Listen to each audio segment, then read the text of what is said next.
وَلَكُمْ فِيهَا جَمَالٌ حِينَ تُرِيحُونَ وَحِينَ تَسْرَحُونَ وَتَحْمِلُ أَثْقَالَكُمْ إِلَى بَلَدٍ لَمْ تَكُونُوا بَالِغِيهِ إِلَّا بِشِقِّ الْأَنفُسِ إِنَّ رَبَّكُمْ لَرَءُوفٌ رَحِيمٌ وَالْخَيْلَ وَالْبِغَالَ وَالْحَمِيرَ لِتَرْكَبُوهَا وَزِينَةً وَيَخْلُقُ مَا لَا تَعْلَمُونَ۔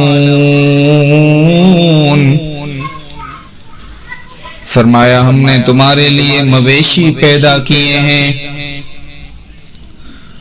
کچھ تمہارا بوجھ اٹھاتے ہیں، کچھ تمہاری زیب و زینت کے کام آتے ہیں، ساری زندگی تمہارے پنجروں قید خانوں میں گزار دیتے ہیں، کوئی احتجاج بھی نہیں کرتے، کچھ تمہیں اپنا گوشت مہیا کرتے ہیں، کچھ تمہارے ریڑے کھینچتے ہیں، کچھ تمہارے ٹانگے کھینچتے ہیں، تم درندے بن جاتے ہو، ان پر ظلم کرتے ہو، آہو فغاں بھی نہیں کرتے، استغاثہ بھی نہیں کرتے، تمہاری غلامی سے انکار بھی نہیں کرتے۔ کیوں؟ ان ربکم لرؤوف رحیم۔ تو میرا نہیں بنتا لیکن میری مخلوق تیری بغاوت نہیں کرتی۔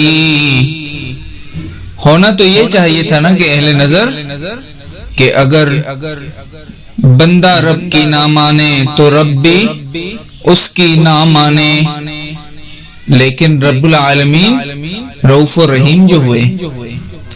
ایک اور مقام پہ فرمایا وَإِنَّ لَكُمْ فِي الْأَنْعَامِ لَعِبْرَةً، ہم نے مویشیوں میں بھی تمہارے لیے عبرت رکھی، ہمیں پہچاننے کے لیے، ہمیں جاننے کے لیے کسی لائبریری کتب خانے میں جانے کی ضرورت نہیں۔ دودھ کا ایک گلاس بھی داعی اور مبلغ ہے، پینے سے ایک لمحہ پہلے سوچئے، ہم ضرور سمجھ آئیں گے۔ رب العالمین نے فرمایا نسقیکم مما فی بطونی من بین فرث ودم لبنا خالصا سائغا للشاربین۔ تیرے جانور کی رنگت منفی، اس نے جو چارہ کھایا وہ سبز، اس کا فضلہ بدبودار، اس کا خون سرخ، لیکن وہ کون ہے جو تیرے گلاس میں آنے والے دودھ میں جانور کی سیاہی کو بھی شامل نہیں ہونے دیتا، فضلے کی بو کو بھی شامل نہیں ہونے دیتا؟ وہ کون ہے؟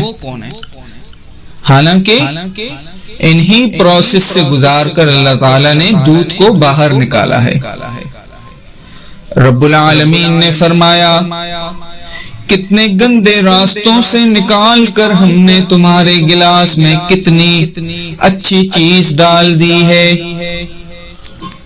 کتنے گندے راستوں سے نکال کر ہم نے تیرے گلاس میں کتنی لطیف لبنن خالصاً